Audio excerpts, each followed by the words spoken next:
সন্দেশখালী নিয়ে আরেক ভিডিও একেবারে সামনে চলে এলো। ভাইরাল ভিডিওয়ে বিস্ফোরক দাবি করছেন বসিরহাটের বিজেপি প্রার্থী রেখা পাত্র। সন্দেশখালীর আন্দোলনকারী হিসেবে যাদের রাষ্ট্রপতির কাছে নিয়ে যাওয়া হয়েছিল তাদের পরিচয় নিয়ে প্রশ্ন বিজেপি প্রার্থী রেখা পাত্র আন্দোলনকারী মাম্পি দাসের। দেখুন সেই ভিডিও।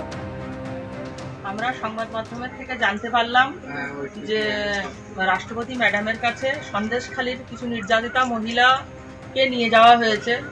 তাহলে আমরা কারা? আমরা তো সবাই সন্দেশখালী আন্দোলন বা নির্যাতিতা আমরা সবাই তো গেছিলাম প্রধানমন্ত্রী পিএম স্যারের সাথে দেখা করতে। তাহলে আমাদেরকে ছাড়া রাষ্ট্রপতি ম্যাডামের কাছে কারা গেল? আমরা তাহলে কারা? অনুপ দাস, খবর পেয়েছি যে অনুপ দাস নিয়ে গেছেন। অনুপ দাস তো ভিতরে শিবুর কাছ থেকে মাস গেলে 10,000 টাকা করে, শিবুর হাজারের কাছ থেকে মাস গেলে পয়সা নিত। তাহলে ওনার সাথে খবর আছে যে পদ্মা মণ্ডলও গেছেন। তাহলে কি আমরা এটাই জানবো যে পদ্মা মণ্ডল টিএমসির লোক, উপরে বিজেপি করে? আর আমরা নির্যাতিতা মায়েরা যদি সন্দেশখালীতেই পড়ে আছি, তাহলে আমাদের মুখ নিয়ে কারা গিয়েছে এটা তো আমাদের জানার প্রয়োজন আছে। আর ওখানে যে রাষ্ট্রপতি ম্যাডামের কাছে গিয়েছেন আমাদেরকে জানিয়েছিলেন। আর আমরা আন্দোলনের আমরা নির্যাতিত, আমরাই আন্দোলনের মেন মুখ। আমাদেরকে না নিয়ে গিয়ে অন্য কাউকে সাজিয়ে নিয়ে গেছেন। ওনার সাহসটা কে দিয়েছেন? টিএমসি থেকে কি এটা কি টিএমসি পার্টির থেকে কি উনি শিবু হাজার থেকে কি গোপনে অর্থাৎ দেখতেই পাচ্ছেন মারাত্মক অভিযোগ সামনে এসেছে। বিজেপির অন্দর থেকেই এই প্রশ্ন উঠছে যে পদ্মা মণ্ডল সে কি তৃণমূলের লোক?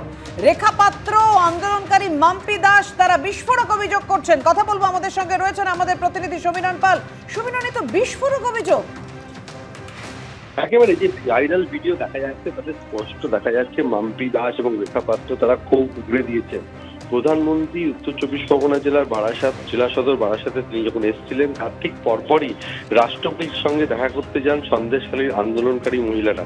কিন্তু তারা প্রশ্ন করেছেন কারা তারা, অথচ রেখা পাত্র, মাম্পি দাস তারা হচ্ছে আন্দোলনের মুখ। তাদেরকে অন্ধকারে রেখে স্থানীয় বিজেপি নেতার বিরুদ্ধে তারা অভিযোগ তুলেছেন তিনি যাদেরকে নিয়ে গেছেন তারা আন্দোলনকারী নয় এবং তাদের অস্তিত্ব নিয়ে প্রশ্ন তুলেছেন। তার পাশাপাশি অনুপ দাস, যাকে বিজেপি নেতা বলা হচ্ছে, সেই অনুপ দাস তিনি একসময় শিবপ্রসাদ হাজরা, বহিষ্কৃত তৃণমূল নেতা, এবং যার বিরুদ্ধে এত অত্যাচারের অভিযোগ, সেই শিবপ্রসাদ হাজরার থেকে একসময় তিনি মাসে 10,000 টাকা নিতেন, এমন অভিযোগ করা হচ্ছে।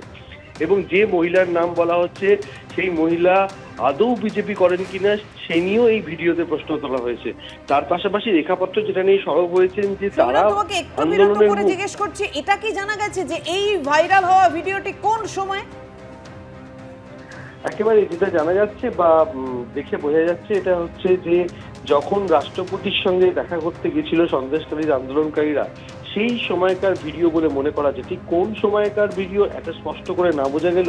যে ভিডিও ভাইরাল হচ্ছে তার কথাবার্তা থেকে যেটা স্পষ্ট হচ্ছে, অর্থাৎ রেখা পাত্র এবং মাম্পি দাসের কথাবার্তা থেকে যেটা বোঝা যাচ্ছে যে সন্দেশখালীর আন্দোলনকারীরা যখন রাষ্ট্রপতির সঙ্গে দেখা করেছিলেন দিল্লিতে গিয়ে, কারা তারা সেই নিয়ে প্রশ্ন তুলে তারা এই ভিডিওটি করেছিলেন।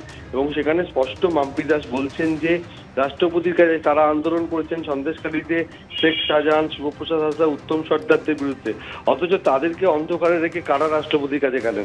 তারা অথচ প্রধানমন্ত্রীর সঙ্গে দেখা করেছেন, তাদের যে সমস্যার কথা, তাদের যে অভিযোগের কথা প্রধানমন্ত্রীকে তারা জানিয়েছেন। সমীরণ, তুমি আমাদের সঙ্গে থাকো, আসছি তোমার কাছে। কিন্তু তার আগে এই যে ভাইরাল হয়েছে ভিডিও, সেই ভিডিও আপনাদের আরো একবার দেখাবো। এবং এই মুহূর্তে টেলিফোনে আমরা যোগাযোগ করে নিয়েছি বিজেপির রাজ্য মুখপাত্র তথা সাংসদ শ্রমিক ভট্টাচার্যের সঙ্গে। শ্রমিক বাবু, আপনিও শুনুন যে ভাইরাল ভিডিওতে রেখা পাত্র, মাম্পি দাস এটা ঠিক কি অভিযোগ করছেন, তারপর আসছি আপনার কাছে। আমরা সংবাদ মাধ্যমের থেকে জানতে পারলাম যে রাষ্ট্রপতি ম্যাডামের কাছে সন্দেশখালীর কিছু নির্যাতিতা মহিলাকে নিয়ে যাওয়া হয়েছে। তাহলে আমরা কারা?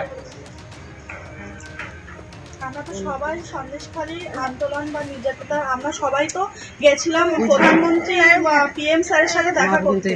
তাহলে আমাদেরকে ছাড়া রাষ্ট্রপতি ম্যাডামের কাছে কারা গেল? আমরা তাহলে কারা? অনুপ দাস, খবর পেয়েছি যে অনুপ দাস নিয়ে গেছেন। অনুপ দাস তো ভিতরে শিবুর কাছ থেকে মাস গেলে 10,000 টাকা করে, শিবুর হাজারের কাছ থেকে মাস গেলে পয়সা নিত। তাহলে ওনার সাথে খবর আছে যে পদ্মা মণ্ডলও গেছেন। তাহলে কি আমরা এটাই জানবো যে পদ্মা মণ্ডল টিএমসির লোক, উপরে বিজেপি করে?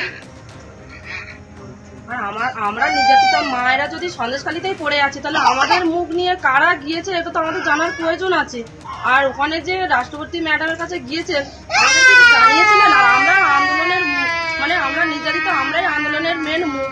আমাদেরকে না নিয়ে গিয়ে অন্য কাউকে সাজিয়ে নিয়ে গেছেন। ওনার সাহসটা কে দিয়েছেন? টিএমসি থেকে কি এটা কি টিএমসি পার্টির থেকে কি উনি শিবু হাজার থেকে কি এই গোপনে